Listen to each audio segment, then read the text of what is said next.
You followed rules you were never given, obeyed commands that were never spoken. And the most unsettling part is, you convinced yourself it was your choice. You may have laughed at the notion once, thought, I make my own decisions. But reflection is dangerous in a world built to guide behavior invisibly. History shows the mind's capacity to obey without awareness is as ancient as civilization itself. In ancient empires, silent gestures governed armies more than written orders. A commander's gaze, a shift in posture, a nod withheld, soldiers adjusted automatically, anticipating consequences that were never declared. Even without spoken instruction, obedience flourished because the mind fears uncertainty more than it fears punishment. Every glance, every hesitation, every subtle cue becomes a wire connecting the beholder to unseen authority. Conditioning begins with reward. Praise, attention, approval, these are the tools of psychological manipulation disguised as kindness. Withdraw those rewards even briefly, and the mind moves to regain them, adjusting instinctively, reshaping behavior without ever realizing it is being trained. Habit forms in silence. Obedience becomes instinct. This is the first victory of unseen control, when the mind polices itself. Silence is the teacher of the highest order. When no command is given, the mind fills the void. Assumptions become rules. Fear of error becomes a tether. A child, a soldier, a citizen, each adjusts before being told, anticipating expectation. And when obedience reaches this stage, it feels voluntary. Freedom becomes an illusion, carefully constructed. Paths are presented, options appear endless, yet every route leads to the same destination. People defend the very system that constrains them, proud of their choice, never realizing how exquisitely the mind has been guided. As the mind internalizes obedience, emotional stakes increase. Guilt replaces force, loyalty becomes instinct. Belonging is no longer a comfort, it is a chain. To resist now would mean losing more than safety, it would mean losing identity. And history repeats this pattern endlessly. Citizens self-police, soldiers preempt orders, cult members comply before instruction. Each mind becomes a battleground where obedience has already been won. By now, reality begins to distort. Normalcy is redefined. Behaviors once questioned become expected. Rules unspoken are treated as law. Morality shifts. Right and wrong are rewritten quietly, conveniently, with no need for debate. What serves control is labeled virtuous, what threatens it, forbidden. Those who step out of alignment are not always punished physically, they are ignored, silenced, erased from relevance. The lesson is absorbed instinctively. Survival depends on synchronization. Emotional leverage becomes the greatest tool of dominance. A withheld nod, a frown, or the absence of recognition guides the mind more effectively than any overt command. The mind, desperate for affirmation, begins to anticipate approval rather than act on reason. This is predictive obedience, acting in advance of expectation, correcting behavior before correction is even required. History is full of leaders who ruled silently, simply by mastering the art of influence that never needed articulation. Isolation becomes the silent enforcer. Standing alone feels perilous. Even thoughts are adjusted to avoid alienation. Doubt becomes dangerous, a crime against conformity. The mind, sensing exclusion as threat, becomes self-regulating. Social experiments like Milgram's obedience study or Asch's conformity tests illustrate this vividly. Ordinary humans follow directives and social pressure, sometimes against moral instinct, without the threat of direct punishment. By the fourth chapter of this internal journey, obedience is instinct.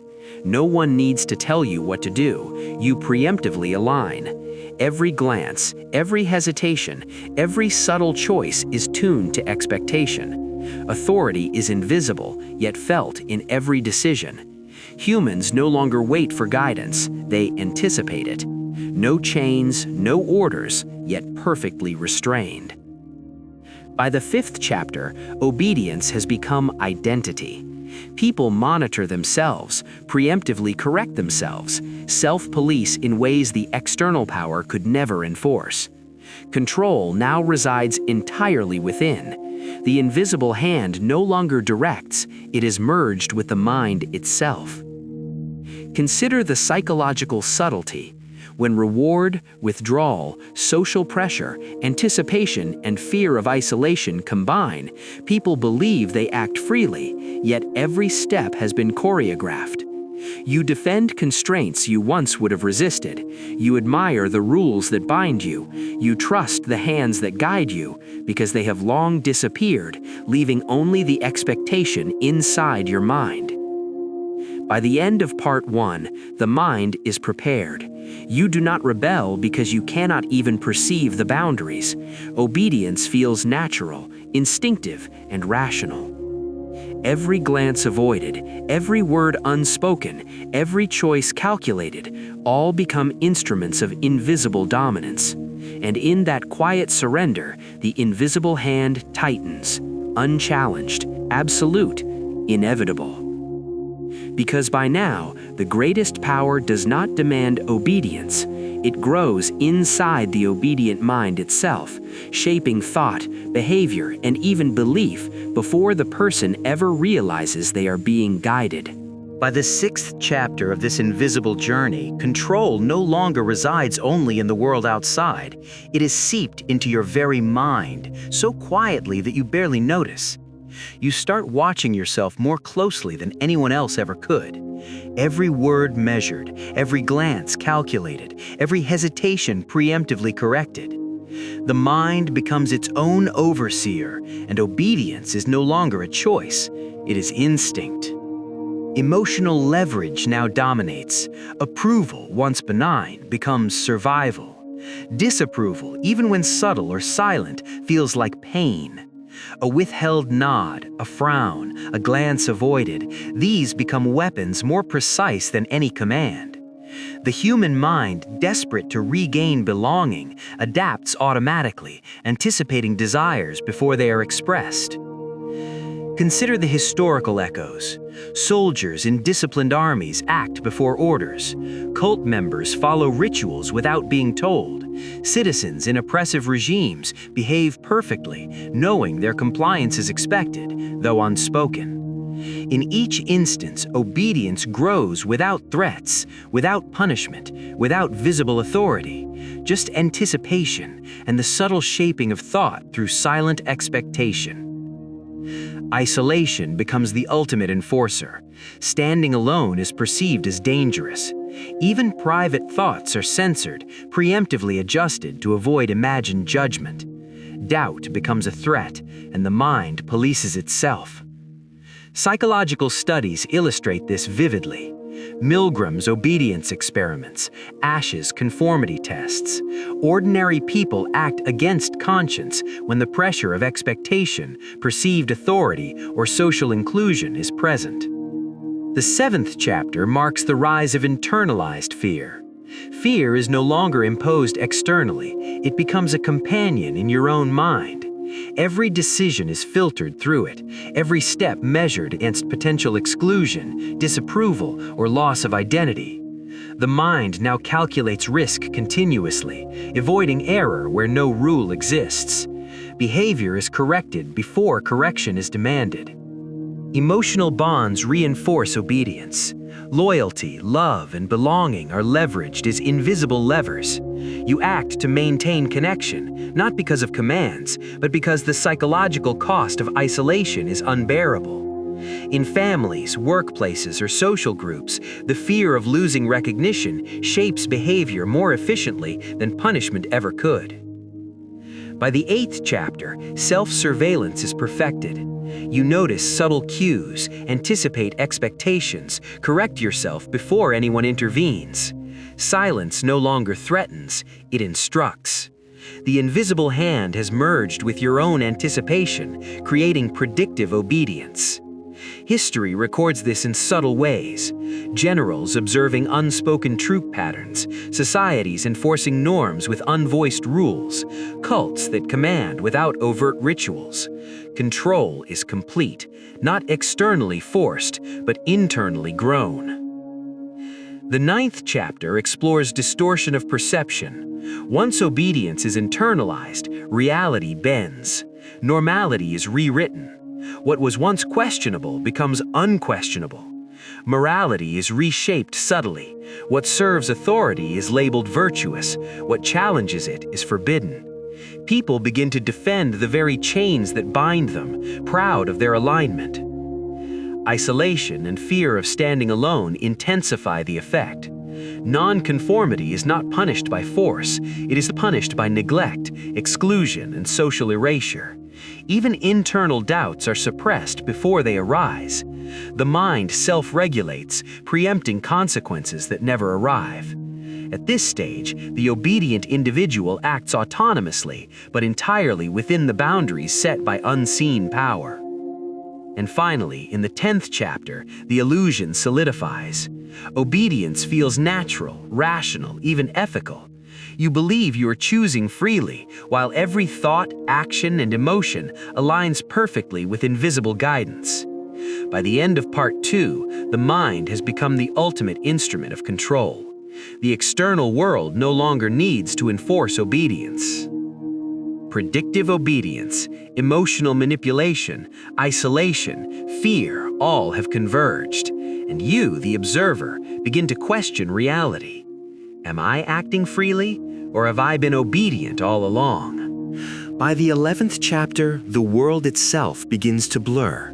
What once seemed real is no longer reliable. Reality bends quietly, subtly, so imperceptibly that the mind barely notices. You begin seeing the world not as it is, but as you are instructed to perceive it. Norms shift without announcement. Rules once questioned now feel unbreakable. Silence dictates morality more than law ever could. Manufactured morality rises. Right and wrong are no longer universal, they are convenient.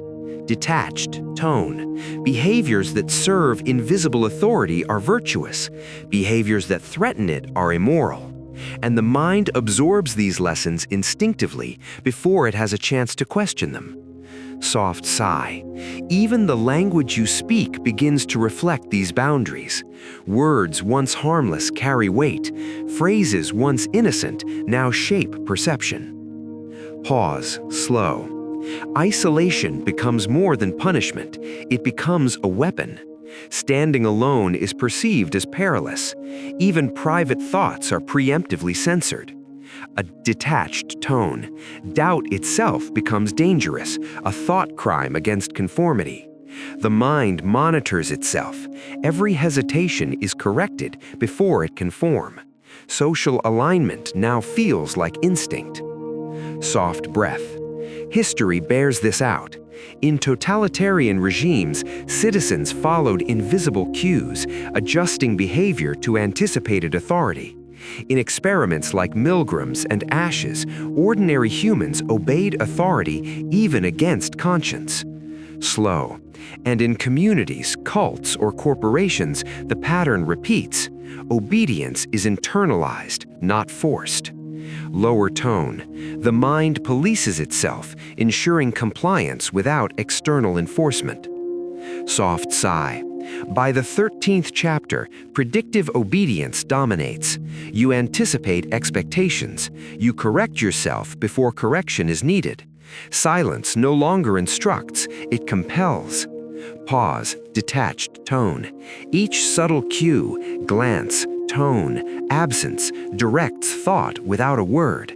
And yet you feel autonomous, as though your actions were chosen freely. Slow. The 14th chapter reveals the psychological cost of conformity. Your sense of self contracts to fit invisible rules. Beliefs shift to match expectations. Values adjust to avoid isolation. A detached tone, freedom of thought is gradually surrendered, not violently, but quietly, willingly. And the mind, once a free agent, becomes a mirror of the system it obeys. Soft breath. And then comes the 15th chapter, the point where obedience solidifies. The illusion of choice is complete. Your actions, reactions, even emotions are aligned with invisible authority. Slow, detached tone. You defend constraints you once would have resisted. You admire rules that bind you. You trust hands that guide you, though those hands are nowhere to be seen. Lower tone. By now, the mind has become a perfect instrument of control. Reality, morality, and fear have been quietly rewritten. Obedience is instinct, anticipation replaces instruction, and self-policing ensures that no command is ever necessary. Soft sigh. And yet the mind believes it is free. It cannot see the invisible architecture of control shaping every thought. A detached tone. This is the power of dark psychology. Control that is unseen, internalized, unquestioned. And the most terrifying part? You obey without orders, and you will never know how completely it has taken root. By the 16th chapter, control has become invisible yet irresistible. Obedience is anticipated. People act before being told, aligning themselves with expectations they cannot name. The mind has learned to serve without instruction, to predict the desires of authority and act preemptively. This is the apex of silent dominance, the stage where no command is necessary and power is maintained through anticipation alone. Emotional dependency now defines behavior. Approval is lifeblood. Absence feels like deprivation. Praise is a drug, and the withdrawal is unbearable. People crave validation silently, seeking reassurance from authority that may no longer exist, all the while believing they act freely. Predictive obedience perfects itself. The mind calculates desires before they are expressed. Self-policing ensures alignment without intervention. Authority becomes a system, a shadow shaping thought, behavior, and belief. You no longer notice the hands guiding you, yet every step is directed. And yet the system seduces. You do not merely comply, you admire the rules that bind you. You defend the chains that constrain you. Submission feels virtuous, rational, and even moral. The greatest victories of dominance are won not with force, but with allure, the silent seduction of obedience. Isolation remains a subtle enforcer. Nonconformity threatens belonging. Even internal thoughts are preemptively corrected to avoid imagined judgment. Fear of exclusion ensures compliance more effectively than punishment ever could. By the 18th chapter, control has become fully internalized. You regulate yourself, anticipating expectations, monitoring thoughts, adjusting behavior. Obedience has become instinct, self-policing complete. The shadow of authority no longer needs to act. The mind sustains the system. Every glance, every hesitation, every word is calibrated. You defend constraints you once would have resisted. You trust rules that bind you, admire authority you cannot see. By the 19th chapter, power is invisible, untouchable, undeniable. No command is required, no punishment is necessary. Obedience thrives purely because the mind has internalized the rhythm of control. And in the 20th chapter, the psychological architecture is complete. The individual is both prisoner and warden. Self-policing, fear, anticipation, emotional leverage, all have merged. The mind has become its own authority, and obedience has become identity. The invisible hand of control is no longer outside, it is within. By now, the individual believes they act freely. They do not see the unseen architecture shaping every thought. And yet, every step, every hesitation, every emotion has been guided. The most insidious form of power is no longer imposed. It has grown inside the obedient mind itself. This is the true mastery of dark psychology. To create a system where people obey without being commanded, where compliance is instinctive and freedom is an illusion. There comes a rare, quiet moment, almost imperceptible, when awareness slices through the fog. Not with noise, not with drama, but a subtle realization. Something within you does not belong to them. For decades, you have acted as instructed, without ever knowing the instructions were never spoken. The 21st chapter begins with awakening. Detachment is the first step toward freedom. You stop reacting automatically. You stop explaining yourself. You stop seeking validation that once felt essential. Silence, once a tool of obedience, is now reclaimed as armor. Observation replaces reaction. You watch patterns, detect manipulations, and understand emotional leverage. What once controlled you now lays bare its mechanics.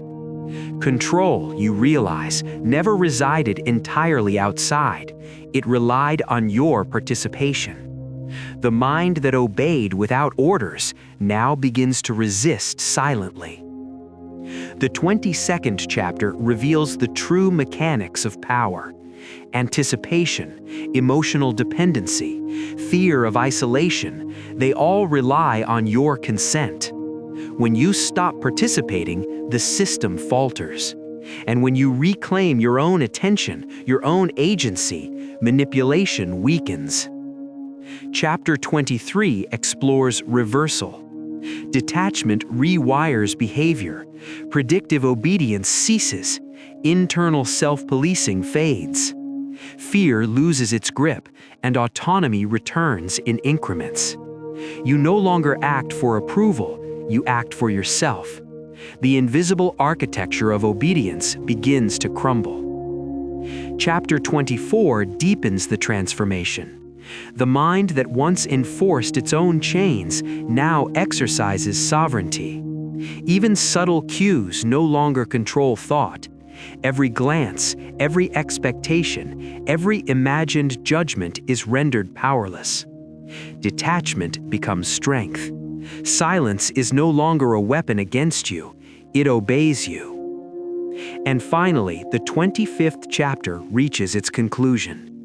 Ultimate freedom is not rebellion, it is sovereignty of the self. Power no longer exists outside, it exists only where the mind allows it. Obedience dissolves. Control has been reversed, and the most untouchable authority is the mind that cannot be commanded. The psychological journey is complete. From subtle control, internalized obedience, predictive compliance, to detachment, awakening, and reclaiming autonomy. You realize, finally, the greatest power is not over others, it is over yourself. And in that quiet sovereignty, you are untouchable. Because the invisible hand of control, once so potent, now obeys the one who has learned to see, to detach, and to reclaim freedom. And in that silence, you are no longer commanded. You are complete. You are free.